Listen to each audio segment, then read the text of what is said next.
All right, today we're going to do something a little different. We're diving into a text that's over 2,500 years old, the Book of Lamentations, to see if it can give us a guide, a surprisingly modern one, for one of the toughest things we all go through: grief. It's a question we all have to face at some point. When things fall apart, when the loss feels just overwhelming, where do you even start? How do you make sense of it? Well, this ancient poem, it doesn't just ask that question. It actually gives us a kind of framework for that journey. So let's see what that looks like. So, drawing from the work of Dr. Leslie Allen, the text lays out three distinct but overlapping pathways for working through loss. First, you've got the raw experience of grief itself.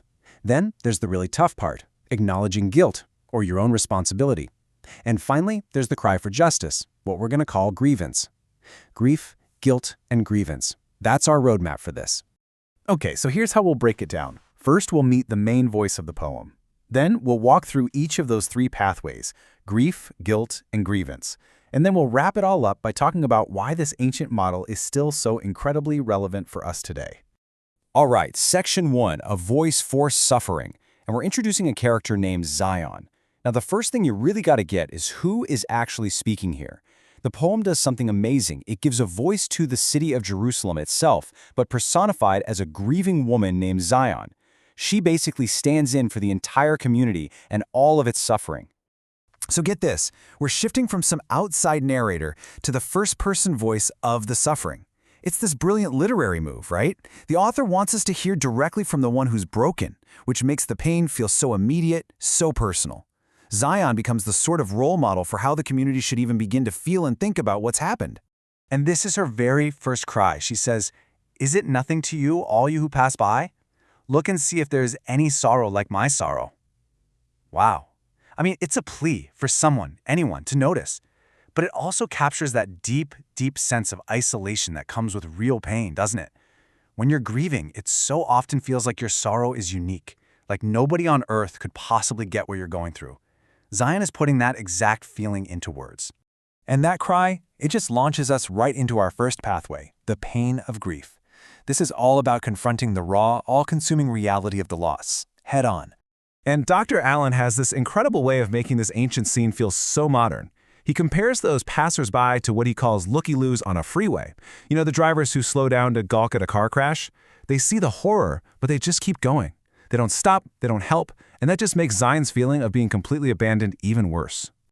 So to try and make her internal suffering real for us, Zion uses these unbelievably vivid metaphors. She talks about a fire in my bones. You can almost feel that, right? A consuming fever. She says there's a net for my feet, which gives you that feeling of being completely trapped. Then a yoke on her neck, this unbearable, crushing weight.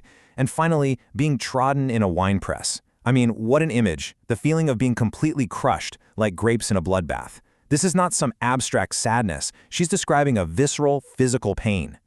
Okay, so after giving voice to that raw, gut-wrenching pain, the poem then guides us to a much harder stage, and that's confronting the community's own role in the disaster. This is pathway number 2, the burden of guilt. Now, this is a really crucial point.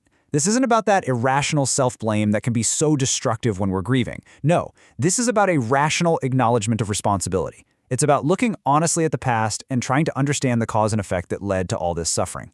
And Dr. Allen again offers this really powerful modern parallel. He says this step, it's like that moment someone stands up at an Alcoholics Anonymous meeting for the first time, that first public acknowledgement of the problem. That's the necessary, absolutely essential first step on the road to recovery. And then Zion has her moment. She confesses, "The Lord is in the right, for I have rebelled against his word." Right there. That's the pivot point. She stops pointing fingers and she looks inward. It's this huge admission that the community isn't just a passive victim here. They actually played a part in their own downfall. And you have to understand, this confession carries enormous theological weight. By saying this, Zion is basically agreeing with the poem's narrator, that mentor figure, that this destruction wasn't just random bad luck. It was the direct consequence of breaking their sacred covenant. It was the fulfillment of warnings they'd gotten from their own law and prophets for years. And finding that meaning, as painful as it is a crucial part of the healing process. But the journey doesn't just end with self-blame. Not at all. Acknowledging your own guilt actually opens the door to the third pathway, a totally legitimate cry for justice, for holding others accountable for what they did. This is the grievance.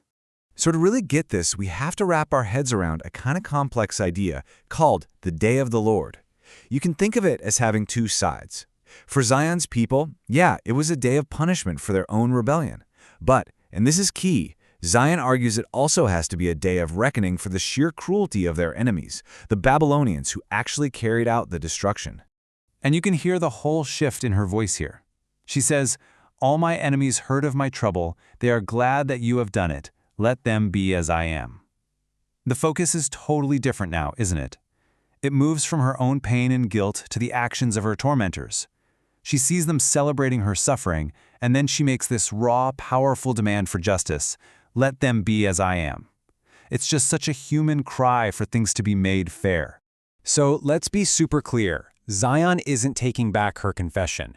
She's not saying, "Oh, never mind, it wasn't our fault." What she's saying is, yes, our punishment was deserved. But our enemies, the ones who were the instrument of that punishment, they went way too far. They were excessively cruel, and they have to face justice for that too. It's a powerful demand for balance. So, after walking through all of that, what does this ancient journey through sorrow really offer us today? Let's try to bring it all together. What the Book of Lamentations gives us is this complete, three-part model for working through trauma. You have to fully voice your overwhelming grief. You have to honestly acknowledge your own responsibility. And you have to be able to express legitimate anger and demand justice from others. If you skip any one of those steps, the process just feels incomplete. You know, what's so wild is how this 2,500-year-old poem basically mirrors modern understandings of psychology and trauma recovery. It's not just some historical artifact or a religious text. It's a deeply, deeply human script for how to navigate our absolute darkest moments. And all of this really leaves us with a final question, doesn't it? In a world that so often just tells us to get over it and move on as fast as we can, what can we learn from this ancient wisdom that actually gives us permission to grieve fully, to take responsibility honestly, and to demand justice fiercely? Perhaps, just maybe, this ancient lament holds a map that we still desperately need today.